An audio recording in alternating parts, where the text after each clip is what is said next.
Technology has changed the way Canadians are consuming political news.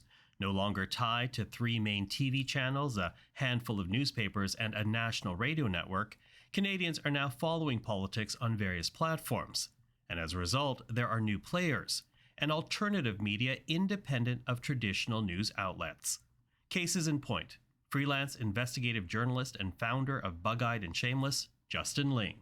I'm an accomplished university dropout. I liked dropping out of university so much I did it twice. I really got my start in the industry just by kind of doing it. Ontario political journalist and founder of the Queen's Park Observer, Sabrina Nanji. I started to have my own ideas and thought, why don't I start my own thing and see how it goes? And 4 years later, it's still going. And polls analyst and founder of The Writ, Eric Grenier. It's, to be kind, I guess. We're, political nerds, election nerds just like me. And Grenier is with whom we begin our exploration of these new forms of media and the inspirations behind them. You have essentially carved out a niche for yourself in this journalism world of Canada. What were you trying to solve? What was lacking that you were trying to fill when you started this niche? Well, when I first got started in this business, I was inspired by the work that was being done in the United States by Nate Silver and 538. This was during the presidential run of Barack Obama back in 2008. And that approach, where it was primarily based on data and polling and not on vibes or kind of backroom chatter and gossip, that I felt like that kind of an analytical approach was lacking in Canada at the time. There was lots of polls being published and that kind of thing, but there wasn't that kind of approach that was dedicated to the data, dedicated to polling and elections. And did that for many years on my own, and eventually moved into the actual industry of working first with the Globe and Mail, with CBC. And eventually I realized that the start that I had, the way that I enjoyed working on my own, was what I wanted to do again. And I still got to work with lots of great organizations like CPAC, and that's a lot of fun. But just having my own place to do the kind of work that I do in the way that I think that my particular audience is interested in is what kind of motivates me to do it every day. Like Grenier, Sabrina Nanji believed she could fill a void. And I did feel like there was something missing here in Canada. And interestingly, Politico, one of the major newsletters in the States, a must read for everyone in Washington and beyond, they actually started in Ottawa a couple of months after. So I think that they sort of saw the gap too. And it's interesting how newsletters really, not just even politically speaking, but they've just blown up across the media landscape. It's really, I think it just shows like the innovation in the sector. Innovation, but when someone picks up the newsletter or calls it up on their tablet, their computer, wherever it may be, what are they actually getting that they're not getting from mainstream media? Yeah, so I think, for my newsletter and for a lot of the political newsletters in parliaments like across the country, it's not necessarily for, the average reader. It's a lot for the folks that are in the bubble, you could say, or even like around the bubble. So essentially what they want when they open it up, they're going to get, what's on the agenda that day, what's going on with press conferences, what's happening at committee, what's being debated in the House. And then there's also a summary of the big news of the day. They need to know everything that's going on, and they don't have a lot of time to read, with their morning cup of coffee. And so you've got to kind of give everybody a succinct picture, but, keep them on their toes and keep it kind of entertaining, bright and early in the morning. And then also the fun stuff, right? Like you got to give people it's something that they're not getting from the other outlets, whether that's, deep diving into like nomination contests, which a lot of mainstream outlets see as inside baseball. I personally see it as like a gateway to democracy, your foot into the political party system, or even, getting to know the people in and around Queen's Park. In terms of content, alternative media is different from what one would get in a traditional news outlet. Enamored with minutia, embracing the tangents, not limited by word count nor runtime, just driven by what interests the author, which may or may not find an audience, but in these cases, have. I mean, listen, if you subscribe to my Substack, which I highly recommend, I've given it a weird name. It has a weird format. I investigate some weird issues in strange ways. It's called Bug-Eyed and Shameless. And kind of the whole ethos of the thing is asking the question of how did we get here? And in particular, it's kind of concerned and interested by information and the information economy, information warfare, the new toxic information ecosystem that we're sort of struggling to deal with. And in that sort of wonky approach to news and to conflict and to politics, I think I've tried to kind of build out something kind of predictable and dependable, which is that you're going to get a history lesson, you're going to get a lesson in new media, you're going to get a lesson in politics and policy and security and a bunch of other stuff. And people seem to find it interesting. I mean, I like doing it, I like researching it, I like writing it, and the subscribers who do subscribe say they like reading it. It is always sort of strange and unnerving to try and chart out an entirely unique sort of path through media and commentary. But the fact that people seem to actually appreciate it and are willing to pay for it tells me that there is a kind of a market out there for it. A specialized market that Eric Grenier has also found, if not entirely the same as Justin Ling's. How do you define your audience? So it's people who really want to go that extra level, right? There's lots of people that are happy to get their news from traditional sources, and that's what they want and that's what they need. But there's other people who want to go a little bit deeper, that are really interested in the nuances of politics, particularly polls and elections, and people who just want that extra level, I think. So that my audience, I would say, is a mixture of just enthusiasts, political enthusiasts, people that love following elections and polling, and people who do also need it for their work, whether it be other journalists, whether it be people working in the public relations or government relations sector, or actual governments. I see that some of my subscribers are elected officials. So I think that there's a mixture of people who want it because they just love it and people who need it because they need that extra information. Mm-hmm. You know, it's interesting. Is it fair to say that with what you do, media is catching up with what political parties have used to make their decisions? Because you talk about data and polling, and that has existed, you know, in the back rooms of politics since the 1980s. Yeah, I think that's one of the things that is why the kind of work that I do, and then there's other people who do it and work in the sector, why it is important, because it does level the playing field, I think, for the media, but it also does for the public. Because as you said, a lot of this stuff was already being done.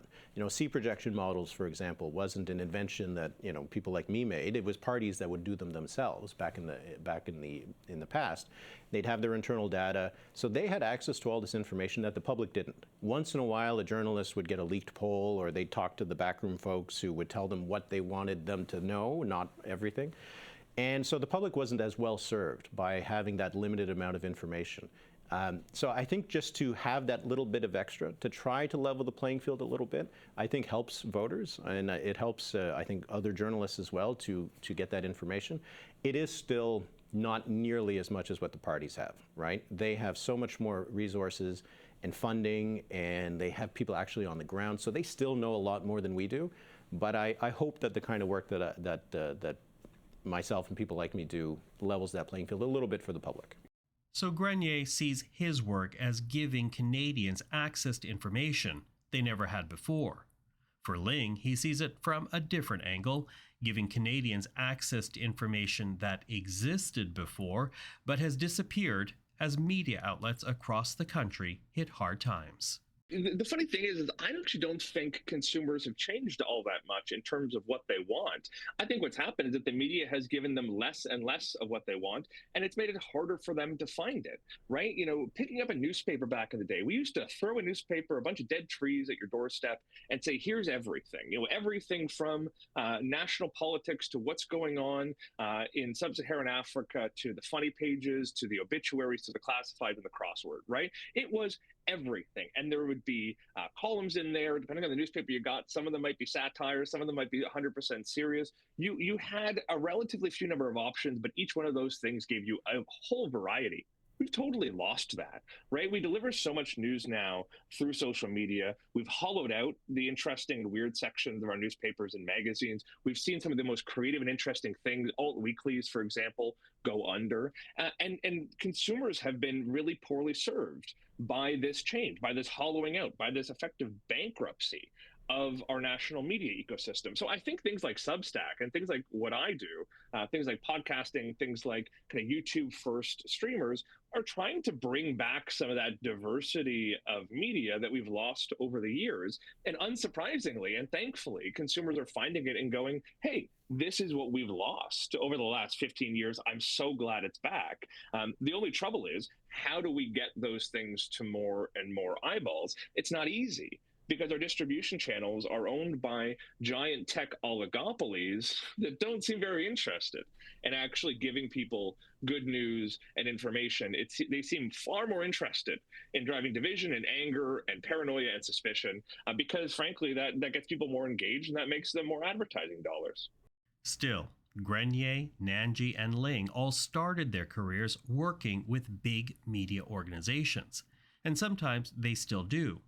But when they each went solo, it meant learning to work alone, which has been both good and bad. Yeah, I mean, it's really the only way to do what I like doing. I mean, there's no space in a newsroom for the guy who likes changing beats every 2 months and mixing reporting and opinion and analysis and investigation. There's no kind of obvious job at a major paper or TV station for someone who kind of just does everything. So independence makes a lot of sense. And the best thing is it lets me work across whatever media, whether it's TV, radio, newspaper, online, and kind of mix all the things I like doing in. And really the only path to do that properly is by being freelance and being independent. Freelance independent, and yet you've also built a bit of a brand, because you get access to some pretty big names, the Prime Minister amongst them in the last year. Why do you think that is? What is it about your journalism, the way you've approached sharing information has actually attracted the eyeballs of readers, listeners, but also of politicians? Yeah, I mean, listen, it helps that I have access to a variety of platforms, right? So, I sat down with the Prime Minister and wrote kind of a sprawling, I think it was like 6,000 word feature in the Walrus. I used some of our interview for columns in the Globe and Mail and then the Toronto Star. I published the entire interview on my Substack. I used bits and pieces of it in a variety of other places. So, being able to publish kind of everywhere makes me a really efficient person to talk to. But also, I think I've tried to build a brand for myself as being really far more interested in kind of the machinations of government and on policy than on politics and personality. Those latter two things don't interest me all that much, and frankly have interested me less and less over the years. So, my pitch whenever I'm asking to sit down with the Prime Minister or the Defense Minister or the Leader of the Opposition or whoever is, we're going to sit down and talk about policy, right? We're going to sit down and talk about how you get things working again. We're going to sit and talk about how you rebuild trust with the public and convince them that you're serious about fixing the problems that ail this country and that you're serious about the challenges facing not just the country, but the entire world. So what you're getting with me for the most part, which I think both makes me attractive to some leaders and politicians, and maybe makes me unattractive to some others. Because here you are, an independent journalist representing an independent media operation. Does that become a challenge in trying to gain access to a politician or to any event that might be happening?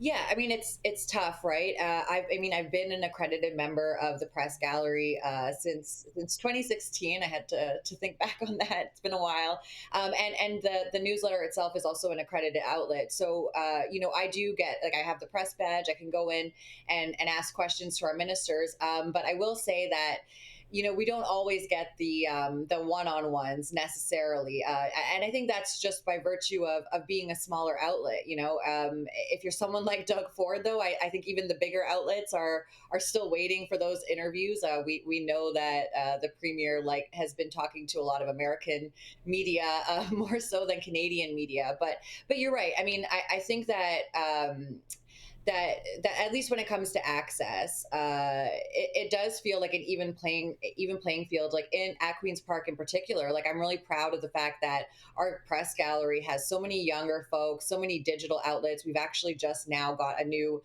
position in our press gallery that's like VP of digital media, and I think that really speaks to just how much how much of an important role that digital media is playing. Like I do feel like we punch above our weight, including my colleagues like at the Trillium and at QB Briefing and iPolitics, and even at Politico over in Ottawa. I think that now the politicians are starting to realize that, these outlets aren't to be underestimated, and it just depends on your audience. Like if you want to speak to the people that are in and around Queen's Park, stakeholders, lobbyists, unions, public servants, even, fellow politicians and staffers, you're going to want to talk to me in my newsletter. But, if you're wanting to reach like the general public, you're maybe talking to Rob Benzie at the Star, but we know that, all outlets now, for the most part, have paywalls. And so I think that this also just speaks to like a changing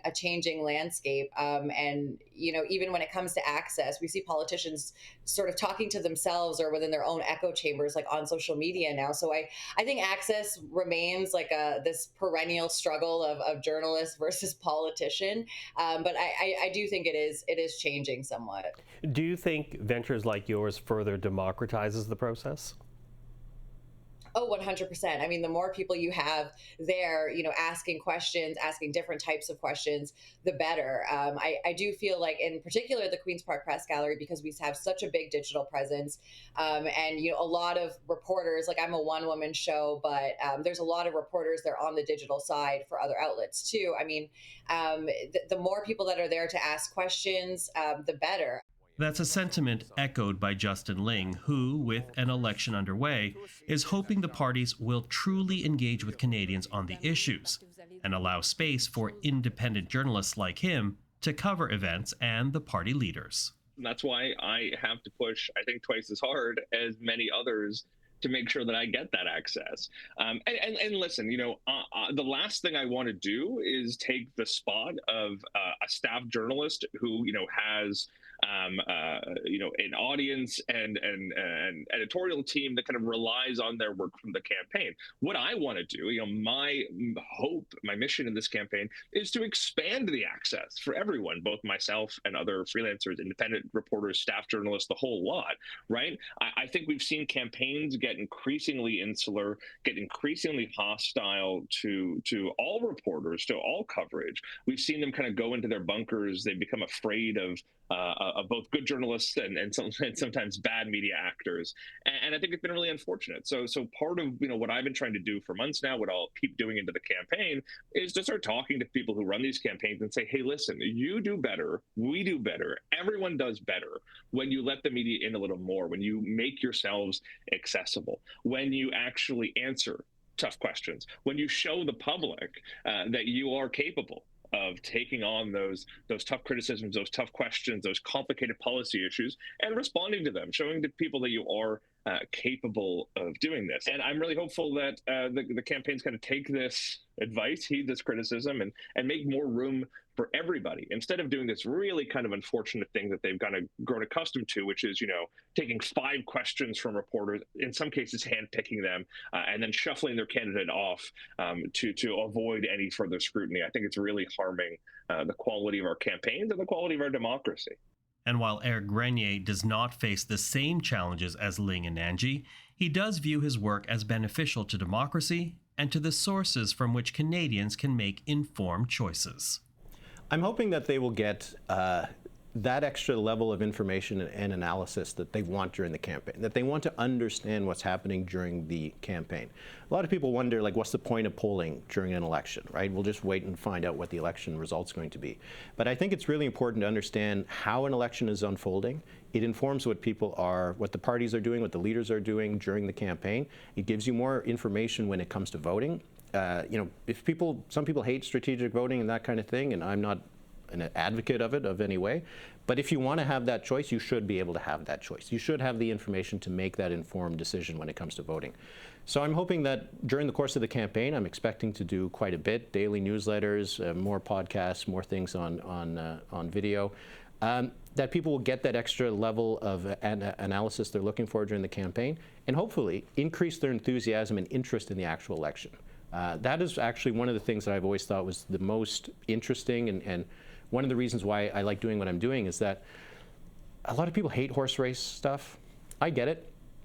But if you're interested in the horse race, you'll be much more interested in what the horses are doing and what the, And so I think if it can be a gateway drug in a way to get people interested in elections, and if I can just make some people a little bit more engaged in politics, maybe they become actually engaged politicians in the future, then I'd consider my work done.